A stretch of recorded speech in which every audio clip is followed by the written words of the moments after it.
Hi Robin, it's good to see you again. How are you getting on?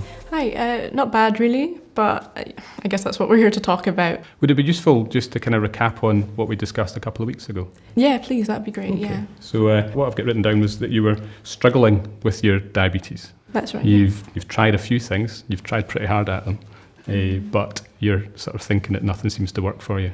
Yeah, I'm finding it really tough, to be honest. And you've tried a number of different things and you've tried pretty hard and you look pretty focused. So I think that's a good positive. Mm-hmm. So last time what you found difficult was that you knew what you wanted to do and what you wanted to achieve, but you really couldn't work out how to get there. Is that right?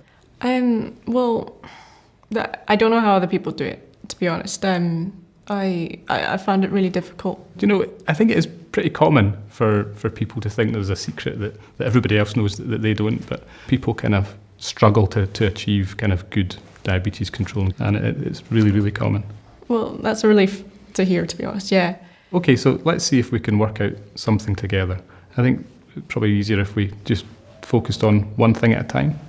Yeah, I remember you saying that last time about it just being one thing at a time. The one thing you really were working on was trying to just kind of eat a bit better to help with your diabetes management. So will we look at that in a bit more detail? Yeah, the healthy eating, yeah. Yeah, so I think last time you'd mentioned you were going to go away and use your camera on your phone to photograph everything that you're eating. How did that go? Okay, so I did the self-monitoring thing, and I took pictures of my food all the way through the week, and I know you said not to make any changes, but what I found was that I was more aware of what I was eating just because I was taking a picture of it before, and sometimes I didn't even want to take a picture, but then I felt that the only person I'd be fooling really is myself. Okay.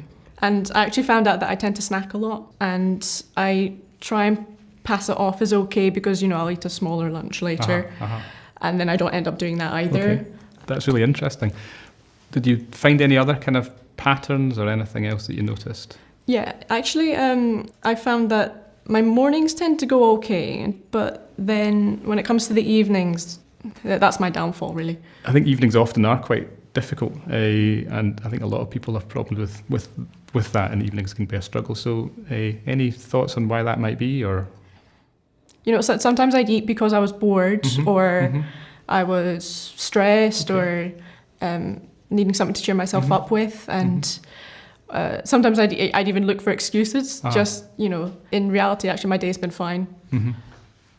You find that you're maybe eating when you're not hungry, and occasionally trying to trick yourself into thinking that that's okay and you'll eat something less later, and that you're snacking, but mainly in the evening and for a number of different reasons, sometimes none. So knowing that, do you think, is there any kind of concrete goals or changes that you think you might be able to make? Well, what do you mean? I mean, it's important to pick a goal that's going to work for you. It needs to be sort of realistic and fit into your life, but at the same time be a big enough sort of step that you feel you've achieved a challenge. Oh, well, how about my evening snacking? I could pick that as my goal. Would it help if I shared what other people have tried or what's worked for other people? Yeah, Okay. definitely, yeah. Okay. So sometimes choosing a goal that is not stopping something, but switching something around. So, for instance, what's worked for other folk is maybe rather than having the crisps, having a sort of healthier alternative. So maybe carrots with a kind of low-fat dip. No, I hate carrots, so that's not good for me. No. Okay, right. Okay. So, what do you think might work then for you? Let me think. Okay, so I tend to have crisps in the evening. I could, instead of the carrots, I can have cucumber and peppers with the low-fat dip. Okay, well, that sounds really good. So how many days a week do you think you could manage to do that? I mean, I guess you probably are going to need or want a couple of days off. I would say probably 3 days a week would be doable. Great. So for 3 days a week, you're going to put cucumber and red peppers in the fridge with the low-fat dip? Yeah. Okay, that's brilliant. So are there any 3 days that might work best for you? I have stuff going on Mondays, Tuesdays and Thursdays in the evenings already. So those days would be the best because then there'll be less temptation. Excellent. You sound really determined. Well, I think after taking the photos last week, I feel ready for it. So you've got a goal and you've got a plan of how to get there. Super. So do you want to take the goal setting sheet and just write down your plan and take a copy with you? Yeah, okay.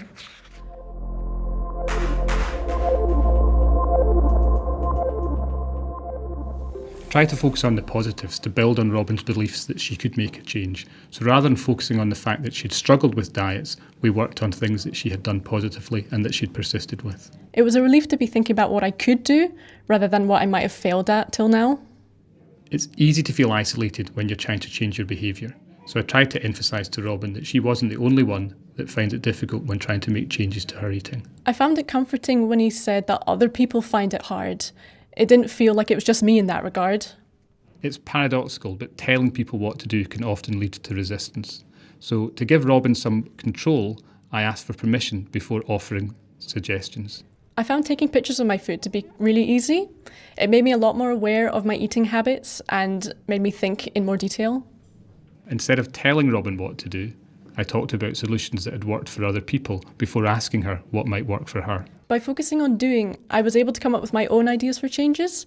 Before that, I'd been told about my blood sugar levels and where they should be, and I already knew all that, so it wasn't really helping. The more we try to restrict behaviour, the more tantalising it can become. So I was careful we made the goals not to restrict Robin's behaviour, but to allow her to make some healthy choices. The idea of not having to do something every single day was such a huge relief for me. I didn't need to think of the future as some terrible time where I'm missing out on everything I enjoy. I wanted to help Robin see that she can make small changes if the goals are set precisely and they fit into her daily life. When he was asking me to pick small goals and just do one at a time, it really helped me feel like making changes isn't like climbing an impossible mountain.